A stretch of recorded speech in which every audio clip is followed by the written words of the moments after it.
bersyukur pada malam hari ini kita bisa hadir kembali di Al-Hidayah untuk sholat isya, tarawih, dan witir berjamaah. Mudah-mudahan kehadiran kita semua menjadi salah satu bagian ibadah kita di mata Allah Subhanahu wa taala. Bapak dan Ibu sekalian, Imam Ibnu Katsir dalam tafsirnya menceritakan seperti ini. Di zaman Nabi Musa itu ada seorang laki-laki kaya. Dia laki-laki kaya tapi tidak memiliki seorang pewaris. Satu-satunya pewarisnya itu adalah ibnu ammihi, keponakannya. Ini di zaman Nabi Musa, kata Imam Ibnu Katsir. Karena keponakannya ini tidak sabar menunggu warisan, maka terpikir oleh dia untuk segera membunuh pamannya. Karena itu malam-malam dia bunuh pamannya. Setelah dia bunuh itu, dia kemudian mayatnya itu ditaruh di depan rumah. Dan besok hari semua masyarakat Bani Israel itu saling tuduh menuduh bahwa yang membunuh si A, si B, si C. Mereka larut dalam konflik tapi tidak ketemu ujungnya. Karena itu sebagian di antara mereka berkata, daripada kita menghabiskan waktu saling tuduh menuduh, di tengah-tengah kita ada seorang nabi yang bernama Nabi Musa. Dia mungkin bisa membantu kita melalui perantara Tuhannya, siapa yang membunuh orang kaya di kalangan kita itu. Singkat riwayat, mereka pun menghadap Nabi Musa, "Wahai Musa, engkau seorang nabi. Kau bisa membantu kami melacak siapa pembunuh orang kaya itu." Melalui proses Allah bertemu dengan Rabb-Nya melalui wahyu. Musa berkata kepada mereka, "Innallaha ya'murukum an tadhbahu baqarah." Sesungguhnya Allah itu menyuruh kalian untuk menyembelih sapi betina. Masyarakat Bani Israel ini yang sibuk dengan tuduhan siapa yang membunuh itu, disuruh oleh Nabi Musa, mereka keheranan. "Wahai Musa, kau mengejek kami. Kami ingin mencari siapa pembunuhnya, tapi kau suruh kami menyembelih sapi. Apa hubungannya?" Kata Musa, "Saya ini seorang rasul, jangan main-main. Terima." Mereka pun sebenarnya pada akhirnya menerima, tapi dengan catatan-catatan. Kata mereka, "Musa, kami ingin menyembelih yang kau inginkan itu, tapi pergi kepada Rabb-Mu, sampaikan sapi usia berapa yang harus kami sembelih." Kemudian pergilah Nabi Musa menghadap Rabb-Nya.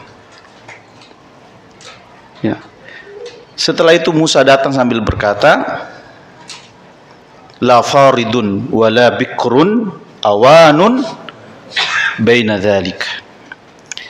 Sapi yang kalian harus sembelih itu tidak tua, tidak muda, tapi di antara keduanya itu. Sebenarnya Bapak dan Ibu sekalian, kalau penduduk Bani Israel ini mau menyembelih sapi itu stoknya banyak. Karena saking banyaknya itu, sebagian lembu itu mereka sembah, saking banyaknya. Setelah dikatakan seperti itu,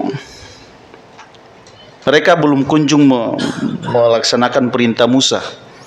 Mereka balik bertanya, "Wahai Musa, kayaknya kalau warna, kalau usia kami sudah tahu. Tapi yang kedua pertanyaan kami, ma launuha. Sampaikan kepada kami warna dari sapi itu." Kata Musa, "Safraun faqi'ul launuha." Warnanya itu adalah kuning tua. Belum lagi puas seperti itu, mereka, wahai Musa, pergi lagi kepada Robmu, tanyakan, ya, bagaimana aktivitas sapi itu. Musa pergi lagi ke Robnya melalui malaikat Jibril, ya. Datang lagi berita bahwa sapi yang harus disembelih itu adalah sapi yang perawan. Artinya belum pernah dipakai untuk membajak tanah dan mengairi sawah. Ya. Singkat cerita Bapak dan Ibu sekalian, mereka pun akhirnya bisa menerima permintaan Musa. Ya. Menerima. Mereka berkata, ya, sudah kami terima dengan syarat-syarat ini. Akhirnya mereka sembelih sapi itu. Setelah disembelih itu, Allah berfirman kepada Musa untuk disampaikan kepada masyarakat itu. Fadribuhu bi ba'dihha. Sebagian ekornya itu diambil, kemudian cambukkan kepada mayit itu. Setelah diambil cambuk dari sapi itu, kemudian dipukulkan ke mayit itu, mayitnya bisa hidup. Ya, Allah berfirman, "Kadzalika yuhyillahul mauta." Begitu kami ingin menghidupkan orang mati. Setelah dia hidup itu ditanya, siapa yang membunuh kau?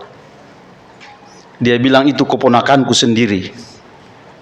Setelah itu dia mati lagi, dan keponakannya ini tidak berhak mendapatkan warisan apapun.